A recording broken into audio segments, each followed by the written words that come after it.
Pak Prabowo ini belum bisa lepas dari bayang-bayang Presiden Jokowi gitu kalau yang saya lihat.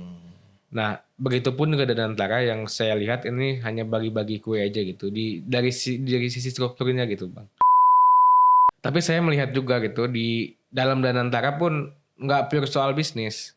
Saya kira ada hal lain gitu, ada kepentingan politik terlihat gitu, Bang, di Dewan Pengawasnya ada politisi. Dewan Pengawas Danantara. Iya, Dewan Pengawas Danantara, terus juga ada mantan presiden gitu. Saya berpendapat harusnya mantan presiden ini Nggak perlu juga lah, Bang. Jadi Pak Pandu Syahrir ini kan kita tahu adalah family relation dengan Pak Luhut. Nah, menurut Mas Dava, kepentingan mana yang lebih besar yang ingin dibawa dia sebagai Chief Investment Officer? Karena dia yang punya tugas mencari lumbung-lumbung mana investasi yang ingin dilakukan Danantara. Kita nggak meragukan lah Kemampuan dia. bukan kemampuannya, Bang, tapi jumlah perusahaannya yang banyak ini. Oke. Cuma permasalahannya ini Pak Pandu ini saya bisa sebut salah satu orang yang belum teruji gitu. Belum teruji. Wah, di ini. struktur. Danantara tuh nggak bisa diaudit. Itu gara-gara memang ada kepentingan politik tertentu atau memang ada maksud lain? Publik ini sangat sentimen akhir-akhir ini dengan para politisi gitu. Saya yakin. Ini isinya semua politisi nih. Iya. Saya yakin beda ceritanya ketika Danantara ini diisi oleh para profesional. Non-politisi. No relation politisi. Iya.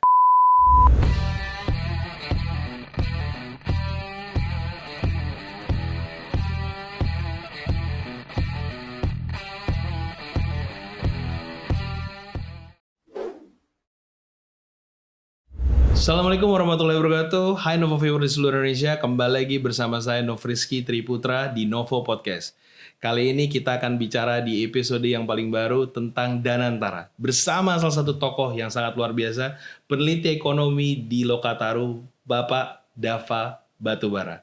Ya, politik apa sih yang ada di balik Danantara dan tujuan Danantara sebagaimana yang diharapkan oleh Bapak Prabowo? Kita akan bahas itu seluruhnya dari A to Z. Oke? Stay tuned and keep watching at Novo Podcast. Mas Dava. Kabarnya gimana nih Mas Dava nih? Baik, alhamdulillah. Baik, alhamdulillah ya. Bang Nove sehat, Bang ya? Sehat, alhamdulillah. Dengar-dengar katanya di Lokataru sekarang nih. Iya, Bang. Oh, sebagai apa di Lokataru? Di Lokataru program manager, Bang, sekaligus peneliti ekonomi. Wah, mantap. Jadi tugasnya meneliti tentang ekonomi ya, Iya. di Indonesia ya. Iya. Oke, gue pertama thank you banget nih Bro Dava udah mau datang di podcastnya kita ya, Novo Podcast hari ini. Mau bicara sama gue tentang isu yang lagi hot dan spesifik banget hari ini dan lagi dibicarakan sama semua orang, yaitu Danantara. Siap, Bang. Makasih juga udah diundang, Bang. Sama-sama lah, sama-sama. Jadi Danantara ini kan sesuatu mega proyek ya, like kayak IKN lah. Cuman bedanya dia dalam artian fisik tidak berbentuk fisik seperti IKN. Dia kan bentuknya sebagai sebuah subjek hukum yang berbentuk perusahaan ya.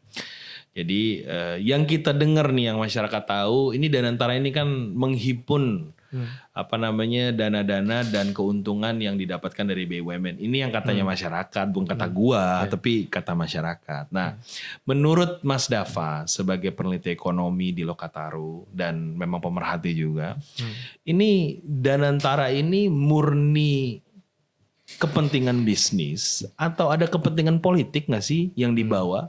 Dan kalau ada kepentingan politiknya kira-kira apa ya? Gitu. Coba gimana Mas Dava? Begini, Bang. Sebenarnya kalau ditanya ada kepentingan politik atau bisnis, saya kira dua-duanya gitu ada. Nggak bisa salah satu aja ya? Nggak bisa salah satu aja gitu. Oke. Yang pertama, kenapa gitu? Saya melihat Pak Prabowo ini concern di dua sektor gitu, Bang. Pertama pertahanan, kedua ekonomi gitu. Oke. Nah, saya juga menduga Pak Prabowo juga tahu bahwa kondisi ekonomi hari ini tuh yang memburuk lah. Carut marut lah. Oleh karenanya mungkin Pak Prabowo dengan tim ekonominya memberanikan diri gitu, membuat Danantara. semacam dobrakan bernama Danantara. Hmm. Tapi saya melihat juga gitu di dalam Danantara pun nggak pure soal bisnis. Hmm. Saya kira ada hal lain gitu, ada kepentingan politik yang mungkin Pak Prabowo juga harus perhitungkan juga gitu kepentingan politiknya. Terlihat gitu Bang di Dewan Pengawasnya ada politisi. Gitu. Dewan Pengawas Danantara. Iya, Dewan Pengawas Danantara, terus juga ada mantan presiden gitu. Hmm. Saya berpendapat harusnya mantan presiden ini Nggak perlu. nggak perlu juga lah Bang. Maksudnya masih banyak gitu talenta-talenta Indonesia yang bisa mengawasi Danantara dengan baik gitu. Nggak perlu mantan presiden ataupun mantan perdana menteri gitu harusnya. Nggak perlu lah Bang. Kalau menurut saya sih begitu. Jadi kira-kira kepentingan yang mau dibawa oleh Pak Prabowo ini apa dalam Danantara ini? Apakah ingin tetap mengakomodir kepentingan-kepentingan politik masa lalu, rezim yang lalu, atau bagaimana kira-kira menurut Mas Jafar? Nah saya kira begitu Bang Nove. Apa ya Bang? Pak Prabowo ini belum bisa lepas dari bayang-bayang Presiden Jokowi gitu. Kalau yang saya lihat. Nah begitupun juga Danantara yang saya lihat ini hanya bagi-bagi kue aja gitu. Dari sisi strukturnya gitu Bang. Dari segi strukturnya ya. Tujuannya sudah mulia, tapi strukturnya masih terlihat kepentingan politis yang sangat tinggi ya. Ya tujuannya sangat bagus Bang. Kalau kita lihat juga sebenarnya Danantara ini model-model SWF ini Bang bukan hal yang baru di dunia ekonomi suatu negara gitu. Ada di Norwegia, ada di Singapura, Tamaseknya gitu. Temasek ya. Ya, ada di Malaysia gitu, 1MDB meskipun bermasalah gitu. Kan 1MDB kan ada masalah. Ada Nanti masalah, kita ya. akan get back to that. Siap. Terus. Nah itu dia Bang. Saya melihatnya masih ada cantolan politik itu di beban politik itu di Prabowo, di Pak Prabowo di pembentukan Danantara ini gitu. Jadi ada instrumen politik yang jauh lebih besar dibanding kepentingan bisnisnya. Sepertinya begitu ya. Ya begitulah orang. Karena yang mengakomodir tokoh-tokoh politik yang memang sudah tidak lagi seharusnya aktif, tapi masih diaktifkan di dalam Danantara. Oke. Dan saya melihatnya Pak Prabowo ini masih belum lepas Bang dari bayang-bayangnya tim ekonominya Pak Jokowi gitu. Terlihat masih ada Pak Rosan yang Menteri Investasi gitu. Kemudian ada Bu Sri Mulyani. Kemudian juga ada Pak Luhut. Kan juga itu orang-orang kepercayaannya Pak Jokowi gitu kan. Pak Rosan mantan Ketua Kadin. Bu Sri Mulyani mantan Menteri Keuangan. Pak Luhut Menko Kemaritiman gitu. Nah itu seru nih, gue mau geser sedikit nih tentang tokoh-tokoh di dalam situ. Kan kita sudah bicarakan di dalam situ sedikit. Menurut Mas Dava, ya dalam artian politik itu tadi ya. Tapi kenapa mesti Pak Roslan gitu loh. Sedangkan Pak Roslan itu kan jabatannya adalah Menteri Investasi saat ini. Apakah itu memang inline bahwa Danantara itu adalah projectionnya untuk investment, tapi di satu sisi bagaimana menggunakan dua jabatan itu dengan dua konteks yang terpisah. Menteri kita tahu adalah jabatan yang politik, sangat politis sekali. Di satu sisi CEO dari Danantara adalah jabatan bisnis, jabatan yang konteksnya CEO pada umumnya. Nah, menurut Mas Dava, apakah satu Pak Roslan bisa melakukan ini dalam dua konteks tersebut? Dan apakah fungsi Pak Roslan itu hanya untuk mengakomodir kepentingan politiknya saja? Mengingat beliau adalah tim pemenangannya Prabowo Gibran sebelumnya. Menurut Mas Dava bagaimana? Kalau kita lihat ya Bang, kalau dari track recordnya Pak Roslan, CV-nya Pak Roslan lah, dia seorang pengusaha. Ini udah baca CV-nya nih ya? Ini kita baca lah Bang. Oke, terus. Dia seorang pengusaha gitu. Kemudian juga dia mantan ketua Kadin. Terus juga saya yakin juga bantu-bantu Pak Presiden Jokowi buat merumuskan ekonomi. Pak Prabowo pun demikian. Jadi kalau soal ekonomi, bisnis saya nggak meragukan lagi gitu. Nah, tapi permasalahannya gini Bang. Dalam manajemen SDM tuh ada beban kerja gitu Bang. Meskipun Pak Rosan ini jabatannya ini di paling atas gitu loh Bang. bisa disebut paling atas, tapi dia harus membagi beban kerjanya antara si Danantara dan si Kementerian Kementerian. Investasi gitu. Nah, saya rasa di Kementerian Investasi pun ada beban berat, ditambah lagi Danantara. Saya nggak bisa membayangkan gitu bagaimana Pak Rosan ini bekerja siang dan malam. Nah, Capek banget bosnya. capek banget itu. Nah, terus kemudian juga yang kedua soal politiknya tadi yang abang bilang, kalau Danantara ini lembaga bisnis lah. Terus kemudian Kementerian Investasi ini lembaga politik gitu. Nah itu juga yang nggak bisa kita pisahkan gitu bang. Ya tadi yang saya bilang soal Danantara ini, struktur Danantara ini, saya melihatnya ini pembagian struktur atau penentuan struktur ini tidak lebih dari bagi-bagi kue Politik. politik Pak Prabowo dengan orang-orang yang dianggap sebagai punya punya Kapasitas dalam membantu dia sebelumnya ya. dalam kampanyenya sebelumnya. Reputasi dalam artian secara politis ya. Ya. Oke. Makanya saya juga ingin bertanya, karena kan menurut saya kalau kita ngomongin intelektual bisnis di Indonesia, kita tahu sekali banyak sekali intelektual bisnis. Sangat banyak sih, Bang. Banyak sekali, misalnya ada Pak Sandiaga Uno, ada Pak Edwin Surajaya. Kemarin juga Pak Prabowo memanggil beberapa para taipan-taipan yang memang sangat mengerti tentang bisnis. Tapi kembali lagi jabatan itu diisi oleh orang-orang yang memang menurut konteks memang punya unsur politis. Ada satu tokoh di dalam Danantara yang memang dari segi kemampuan bisnis memang sangat luar biasa, namanya Pak Sandu Syahrir. Tapi beliau sendiri itu dalam konteks perpolitikan memang tidak terlalu bagaimana. Tapi kita tahu bahwa dia adalah kalau saya tidak salah ya, keponakan dari Pak Luhut Panjaitan ya, kalau jika saya tidak salah. Artinya masih ada family relation lah dengan Pak Luhut Panjaitan. Nah, dari konteks hal tersebut, apakah keberadaan Pandu Syahrir sebagai Chief Investment Officer ya, yang sudah jelas-jelas terconnecting the dot-nya dengan keluarga Pak Luhut, kembali apakah ini hanya ingin memuluskan potensi daripada politik yang ingin dibangun 5 tahun ke depan, atau dari konteks itu hanya murni benar-benar ingin menciptakan Danantara sebagai yang seharusnya. Artinya di situ nilai value politik mana yang lebih besar dari sisi sudut pandang Pak Pandu Syahrir. Nah, tapi sebelum kita jawab pertanyaan itu Mas Dava, kita break dulu di session ini. Siap. Oke. Nah, Mas Dava, kembali ke pertanyaan sebelum kita break session tadi.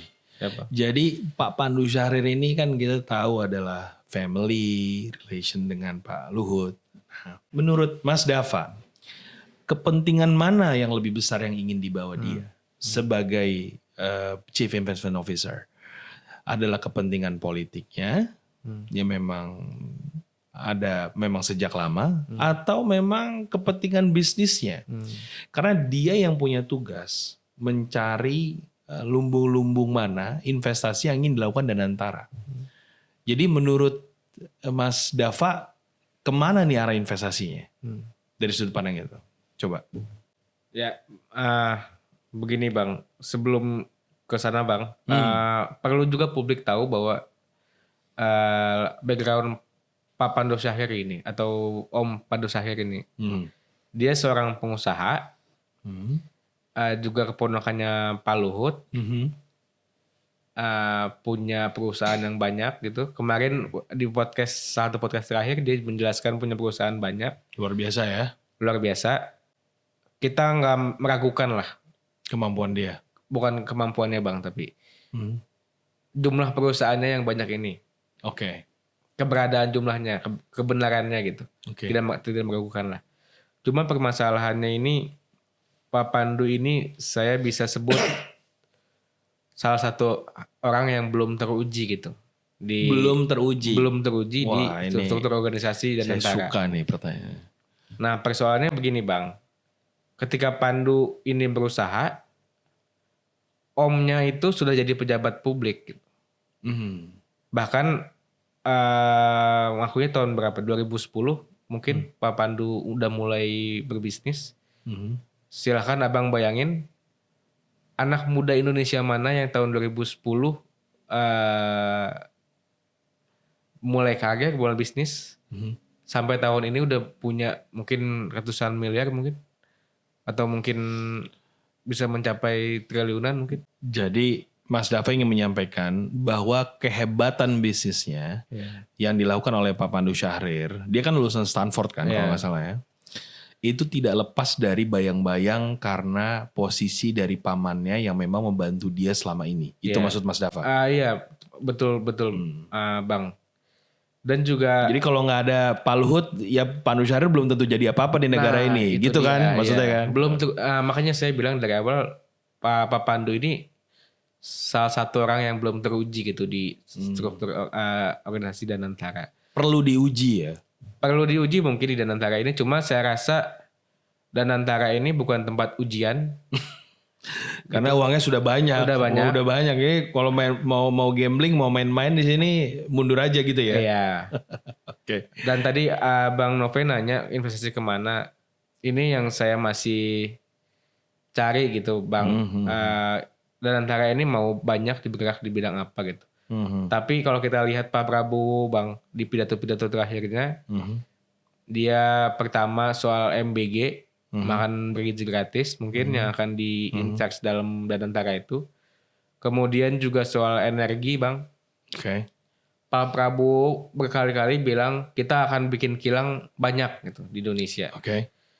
Nah terus yang ketiga mungkin yang saya lihat ini energi di bidang energi terbarukan.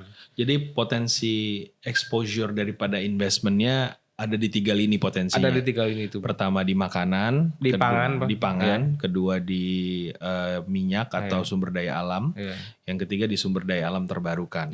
Oke. Tiga konteks ini yang saya ketahui itu kan investasi-investasi yang sifatnya multi-million dollar. Pangan kita harus bicara memang multi-million dollar, apalagi minyak, apalagi energi terbarukan. Nah, dari yang Mas Dava ketahui, dengan tim yang saat ini ada di dalam, secara bisnis memang mungkin mereka mumpuni. Tapi mereka pernah terlibat tidak di contoh potensi lain di lini bisnis ini? Misalnya Pak Pandu Syahrir, misalnya Pak Ruslan Ruslaini. Maksud saya gini, apakah orang-orang yang di dalam sini pernah terlibat terhadap investment di bidang lini-lini ini sebelumnya gitu loh. Mas Dava tahu nggak itu? Atau menurut Mas Dava, mereka sih sebenarnya belum pernah terlibat, tapi karena arah kebijakan pemerintah harus begitu, jadi mereka mau tidak mau harus ke sana. Artinya dalam konteks ini, secara arah public policy, apakah mereka punya ruang untuk berkreativitas, menentukan arah Danantara, atau murni itu digerakkan oleh Pak Prabowo langsung sebagai pimpinan tertinggi negara ini? Nggak boleh lo investasi di sini, bolehnya investasi di sini. Menurut Mas Dava gimana? Nah pertama, Bang, kalau soal track recordnya yang ada di Danantara ini, soal energi ini kita nggak usah meragukan lagi gitu.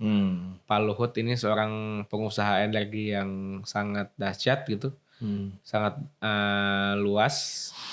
Kemudian juga Pak Pandu juga kalau nggak salah wakil ada salah satu jabatan di Toba Bara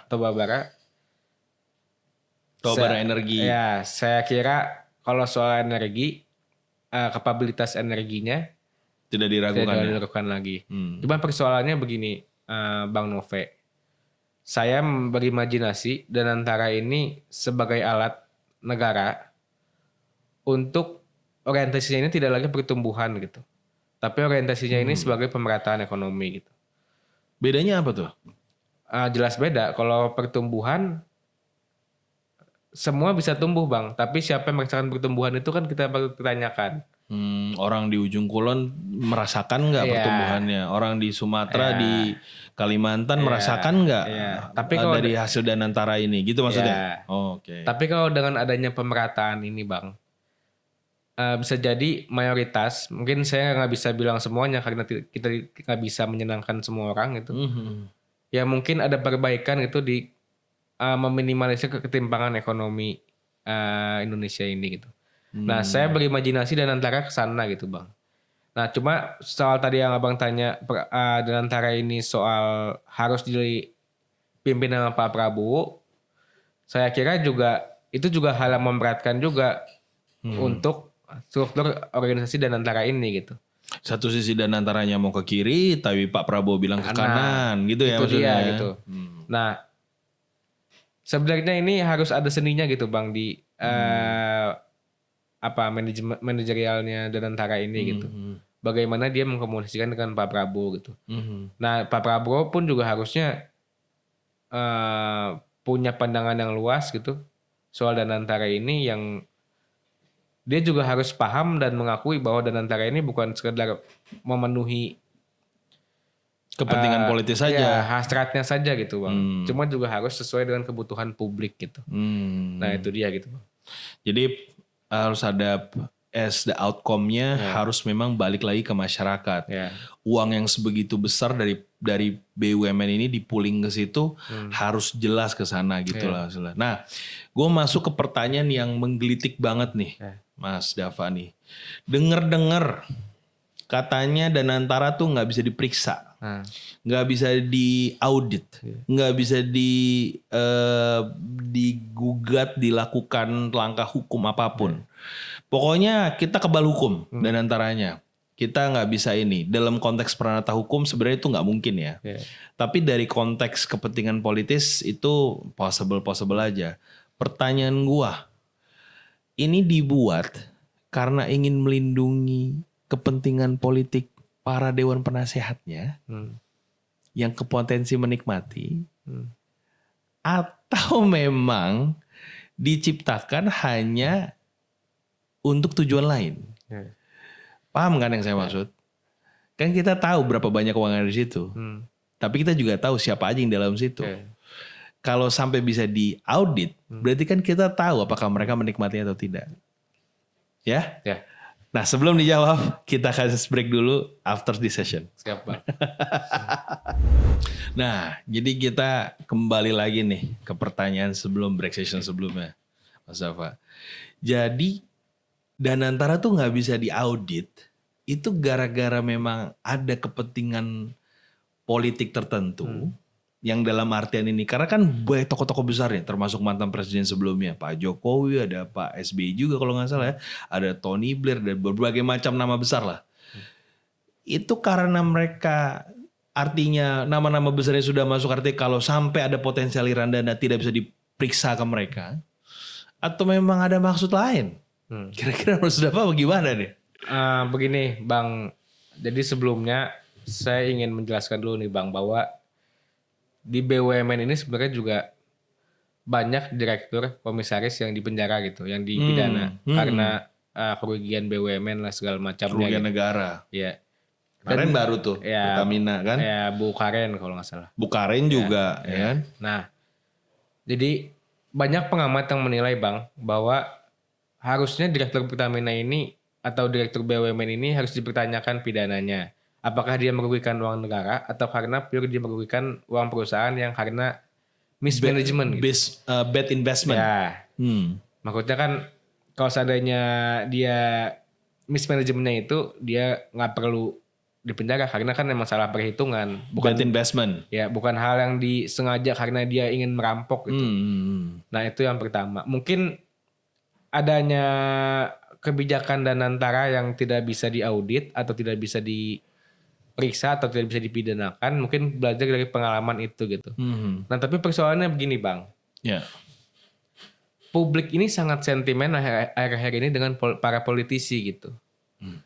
Saya yakin, ini isinya semua politisi nih. Iya, saya yakin beda ceritanya ketika Danantara ini diisi oleh para profesional. Non politisi. No relation politisi. Iya. Saya yakin sentimen publik akan positif gitu ketika Danantara ini diisi oleh profesional. Kenapa Bang? Kalau kita lihat politisi kita itu pertama identik dengan korupsi gitu Bang. Identik ya? Identik. Tidak semua tapi identik ya? Ya mungkin saya nggak bisa bilang semuanya. Sebagian lah Bang. Identik dengan korupsi. Oleh karenanya saya rasa publik ini nggak salah gitu Bang, ketika publik menduga-duga atau mempunyai negatif thinking gitu. Atau ini buat ngelindungin dewan penasehatnya nih. Itu dia. Kalau terima makan duit nggak bisa diapa-apain. Nah gitu itu dia. Apalagi Bang di Indonesia kan biaya politik mahal gitu. Hmm. Jadi publik dengan nalarnya sendiri pasti akan berangkat ke pikiran atau ke pendapat bahwa Danantara ini rawan dikorupsi. Karena apa? Karena isinya politisi yang butuh biaya politik yang mahal gitu. Jadi arahnya lebih ke arah ke sana ya. Iya.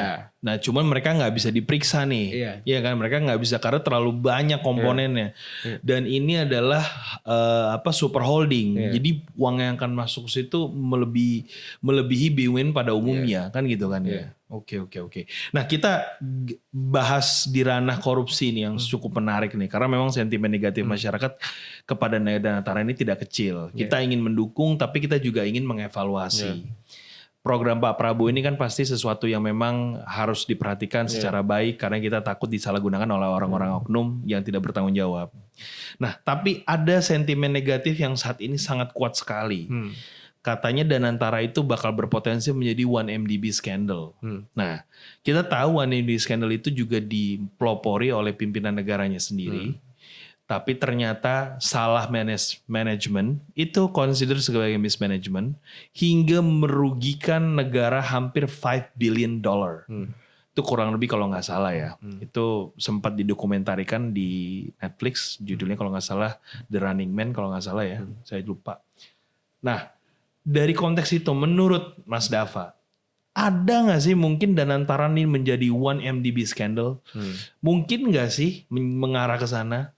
But pertanyaannya adalah bagaimana menjamin tidak menjadi seperti itu? Nah, menurut Mas Dava sebagai pemerhati ekonomi gimana Mas?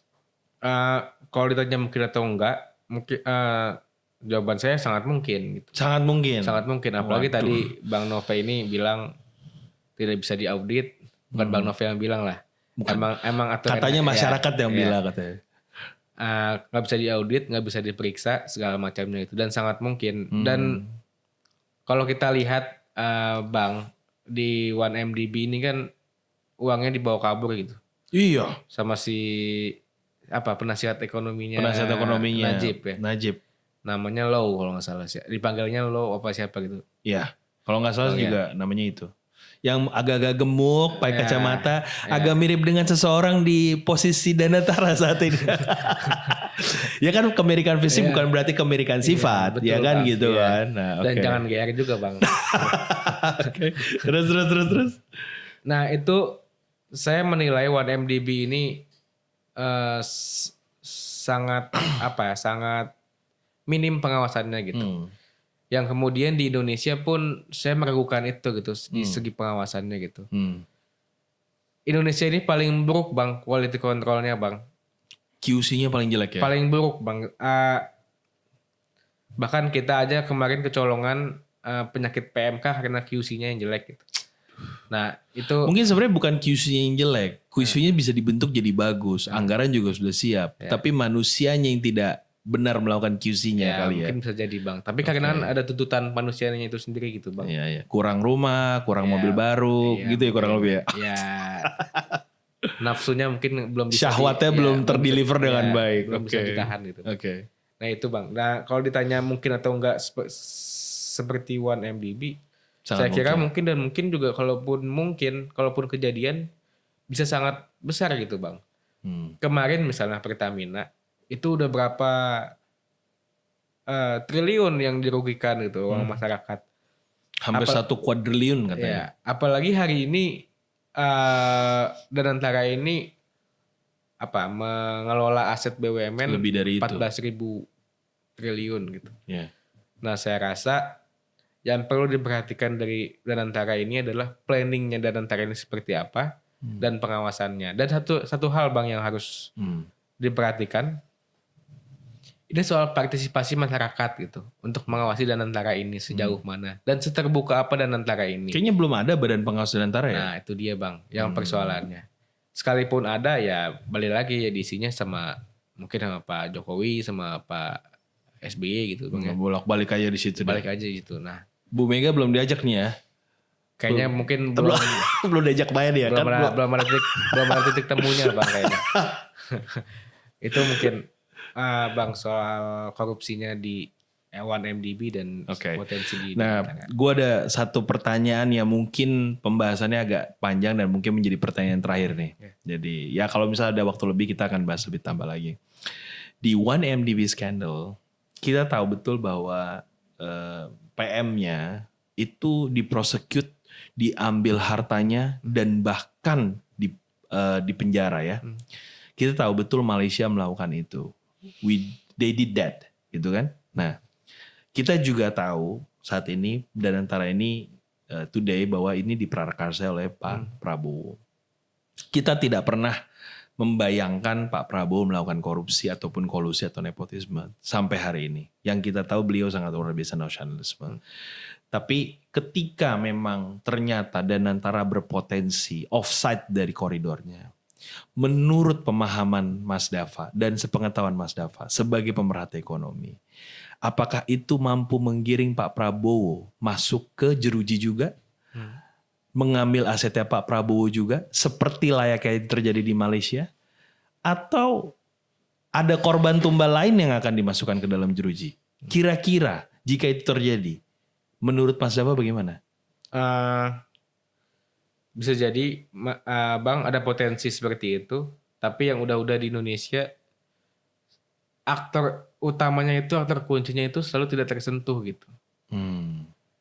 Contohnya kemarin Bu Karen, Direktur Pertamina, bahkan dia menyebut bahwa dia itu atas instruksi Presiden.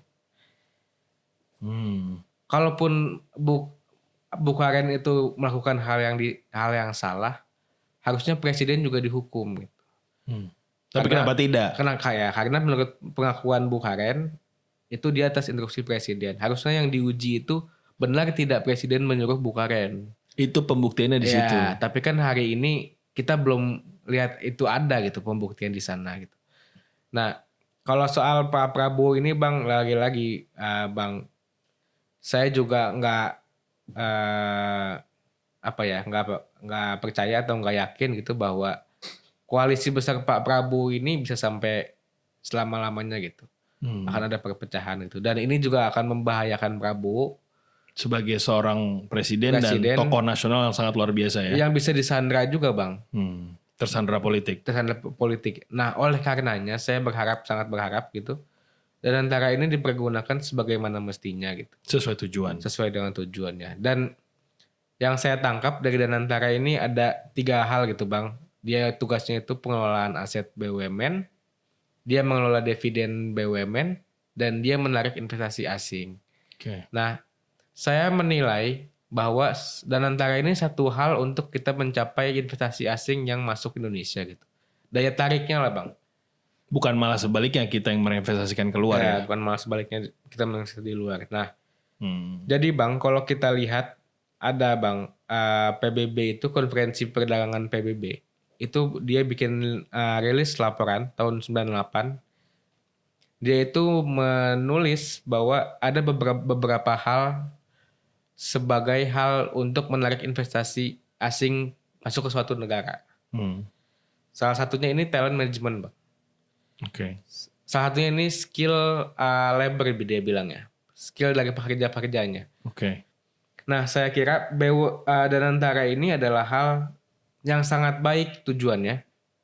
Tapi di balik itu perlu adanya pemerintah untuk mengelola ekosistem ekonominya di dalam negeri yang lebih masif gitu. Dengan lebih benar. Yang lebih benar gitu. Agar tidak mismanagement dan tidak offside daripada yang seharusnya ya. Oke. Nah, ini Bang, talent management inilah Bang yang penting untuk di Indonesia untuk menarik investasi asing supaya Danantara ini jadi sesuatu kecipratan uang FDI gitu. Orang bilang foreign direct investment gitu. Oke. Nah, persoalannya talenta kita ini kan rendah Bang di Indonesia. Nggak skillful. Nah, di laporan yang tadi saya bilang, laporan konferensi PBB saya bilang, ada syaratnya Bang. Investasi masuk ketika pekerja itu dengan talenta yang sangat rendah. Salah satunya itu adalah gaji yang murah. Kalau gaji yang murah, otomatis pekerja ini tertekan Bang. Kebutuhan di sisi lain yang naik, tapi upah yang segitu-segitu aja. Oke. Nah ini menyebabkan Harus ada perubahan di level itu ya. harus ada perubahan di level itu gitu. Nah ini menyebabkan Bang, banyak generasi-generasi saya yang mungkin dibayar tidak sewajarnya itu memutuskan untuk child free gitu karena dia tidak punya uang. Oke. Thank you banget Mas Dava udah ngobrol tadi sekelumit tentang politik di Danantara, dan kepada seluruh Novo viewer di seluruh Indonesia. Hari ini kita bicara tentang Danantara dengan Mas Dava, salah satu pemerhati politik. Seru banget, politik dibilang di belakangnya semuanya luar biasa. Semoga bermanfaat buat semua. Seperti yang selalu saya bilang, politik itu seperti air. Dia mengalir dan mengikuti bentuknya. Tapi tergantung siapa meminumnya dan siapa yang menuangkannya. Bicaralah, lantanglah, tapi dengan cara yang baik. Stay tuned and keep watching at Novo Podcast.